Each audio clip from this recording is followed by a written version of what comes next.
ইতিমধ্যে T20 বিশ্বকাপ সমাপ্ত হৈছে আৰু ভাৰতে নিউজিলেণ্ডক পৰাস্ত কৰি তৃতীয়বাৰৰ বাবে এই খিতাপ দখল কৰিলে বহুত সুন্দৰকৈ জিকিলে যিটো আমি ভাবি আছিলোঁ T20 বিশ্বকাপ আৰম্ভ হোৱাৰ আগতে আমি ভাৰতক ফেভাৰিট কৰি আছিল আৰু ভাৰতে সেইমতে কামো কৰিলে আৰু ভাৰতে বিশ্বকাপ জয় লাভ কৰিলে আজি আমি কথা পাতিম এই বিশ্বকাপত টপ 5 বেটসমেনৰ বিষয়ে আৰু টপ 5 বলাৰৰ বিষয়ে কোন কেইজন বেটাৰে খুব ভাল প্ৰদৰ্শন কৰিছে বা কোন কেইজন বলাৰে ভাল পাৰফৰ্মেন্স কৰিছে এই বিশ্বকাপটোত এটো সম্পূৰ্ণকৈ চাব আৰু যদি প্ৰথমবাৰৰ বাবে চাই আছে মোৰ ভিডিও তেতিয়ালে সাবস্ক্ৰাইব কৰি দিব আৰু যদি ফেসবুকত চাই আছে প্লিজ ফলো কৰি দিব আহক এতিয়া আমি চাওঁ প্ৰথমতে চাওক টপ 5 বেটসমেনৰ বিষয়ে টপ 5 বেটসমেনৰ ভিতৰত কিন্তু নাম্বাৰ 1 হৈছে পাকিস্তানৰ সাইব জাৰা ফাৰহান তেওঁ বহুতে সুন্দৰ খেলিছিলে তেওঁ পাকিস্তানৰ হৈ তেওঁ এই প্লেয়াৰ মানে তেওঁই আছিল যে অলপ টিমটোক আগুৱাই নিয়াত বহুখিনি বৰঙনি যোগাই আছিল কিন্তু টিমটো বাকি প্লেয়াৰখিনি ইমান এটা ভাল নেখেলে তাৰ ফলত তেওঁলোকে সেমিফাইনেলত প্ৰৱেশ কৰিব নোৱাৰিলে সাইব জাৰা ফাৰহানে তেওঁ 7খন মেচত 383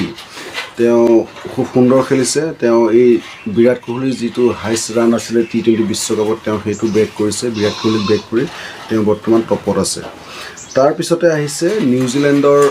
ওপেনিং বেটাৰ টিম সাইফাৰ তেওঁ সুন্দৰ খেলিছে তেওঁ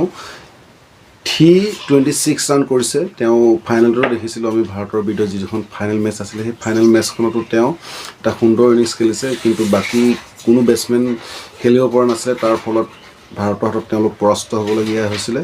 তাৰ পিছতে আছে আমাৰ 3 নম্বৰত সঞ্জু স্যামসং যাৰ কাৰণে ভাৰতে বিশ্বকাপ জয়লাভ কৰিবলৈ হৈছে সেইজনে হৈছে সঞ্জু স্যামসং তেওঁ মাত্ৰ 5খন খেলতে 221 ৰান কৰিবলৈ সক্ষম হৈছে তেওঁ জিটা ইনিংস খেলিছে নকআউট মেচত খেলিছে খুব সুন্দৰ খেলিছে হয়তো সঞ্জু স্যামসংয়ে এইটা ইনিংস নেখেলা হয় ভাৰতে আজি বিশ্বকাপ জয়লাভ কৰিব নোৱাৰিলেহেঁতেন আমি ইংলেণ্ডৰ খেলখনে চাই লওঁ বা তাৰ আগতে সুপাৰ 8ৰ শেষৰখন মেচ যা কোৱাৰ্টাৰ ফাইনেল বুলি কৈছে সকলোৱে ৱেষ্ট ইণ্ডিজৰ বিৰুদ্ধে সেই আটাইখন মেচ বা ফাইনেল মেচতো তেওঁ খুব সুন্দৰ এটা ইনিংস খেলিছে এই বেক টু বেক নকআউট মেচৰ যি তিনিখন মেচ সেই তিনিখন মেচত তেওঁ যেটো বৰঙনি আগবঢ়ালে তাৰ অবিহনে কিন্তু ভাৰত জিকিবলৈ নোৱাৰিলে হয় আৰু 4 নম্বৰত আছে আমাৰ ভাৰতৰে ঈশান কিষানে 317 ৰান কৰে একেবাৰে শেষত 5 নম্বৰত আছে ফিন এলেন তেওঁ 298 ৰান কৰে ইয়াতে তেওঁ মানে ফাস্টেষ্ট সেঞ্চুৰীটো সোমাই আছে তেওঁ মাত্ৰ 33টা বলতে সাউথ আফ্ৰিকাৰ বিৰুদ্ধে সেমিফাইনেল খেলখনত সেঞ্চুৰী কৰে এইটো মানে কম বলত সেঞ্চুৰী কৰিব তেওঁ প্ৰথমজন বেটাৰ হয় বিশ্বকাপত 33টা বলতে তেওঁ সেঞ্চুৰী কৰে এ আছিল টপ 5 বেটসম্যান যি বিশ্বকাপত ভাল প্ৰদৰ্শন কৰিছিল এতিয়া আমি যদি চাওঁ টপ 5 বলাৰৰ ভিতৰত কোন কোন সোমাই আছে টপ 5 বলাৰ কোনে কিমানটা উইকেট লৈছিল প্ৰথমতে আছে আমাৰ জাসপ্ৰীত বুমৰাহ তেওঁ 14টা উইকেট লৈছে আৰু বেষ্ট স্পেলটো তেওঁ ঢালিছে 15 ৰান দি পেলে 4টা উইকেট লৈছে সেইটো হৈছে ফাইনেল যিখন ফাইনেল চূড়ান্ত খেল সেইখন নম্বৰতে আমাৰ বৰুণ চক্ৰৱৰ্তী আছে তেওঁ যদিও শেষৰ ফালে 2-3খন মেচ তেওঁ ৰান খাই গৈছে কিন্তু তেওঁ ভাল প্ৰদৰ্শন কৰিছে বোলিং আৰু উইকেটো ভালকৈ লৈছে তেওঁ 14টা উইকেট লৈছে মানে যুটীয়াভাৱে বৰুণ চক্ৰৱৰ্তী আৰু জাসপ্ৰীত বুমৰাহ তেওঁলোকে দুইজনে 14টা উইকেট দখল কৰিছে 3 নম্বৰত মানে ভেন এজন আমেৰিকাৰ বলাৰ হয় তেওঁ কিন্তু বহুত ভাল বোলিং প্ৰদৰ্শন কৰিছে ওয়াৰ্ল্ড কাপৰ ফাইনেল মেচলৈকে তেওঁ টপ হৈ আছিল তেওঁ মাত্ৰ 4খন মেচতে 13টা উইকেট দখল কৰিছে পিছতে আছে জিম্বাবুৰ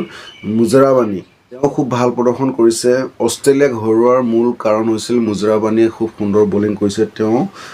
13টা উইকেট দখল কৰিছে আৰু তেওঁ সেই বলতে জিম্বাবুৱে প্ৰথমবাৰৰ বাবে সুপাৰ 8ত প্ৰৱেশ কৰিবলৈ সক্ষম হৈছিল তাৰ পিছত 5 নম্বৰত আছিল আদিল ৰাছিদ তেওঁ খুব সুন্দৰকৈ বল কৰিছে ইংলেণ্ডৰ হৈ তেওঁ 13টা উইকেট দখল কৰিলে ওখিনি যদি চালি জাৰি চাওঁ কিন্তু আমেৰিকাৰ যিজন বলাৰ চেডলি ভেন তেওঁ কিন্তু হসাকৈ বহুত ভাল প্ৰভাৱ পেলাইছে এই বিশ্বকাপত তেওঁ মাত্ৰ 4খন মেচতে 13টা উইকেট ল'বলৈ সক্ষম হয় বুমৰাহে 8খন মেচত 14টা উইকেট লৈছিল এ আছিল টপ 5 বেটসম্যান আৰু টপ 5 বলাৰ বিশ্বকাপৰ আপোনালোকক এই বিশ্বকাপ কোনজন বেটাৰে মন আকৰ্ষণ কৰিছিল আৰু কোনজন বলাৰে মন আকৰ্ষণ কৰিছিল কমেন্টত জনাবলৈ নাপাহৰিব আৰু চাই থাকিব জেএম ক্ৰিকেট লাইভ ধন্যবাদ সকলো ভালে থাকক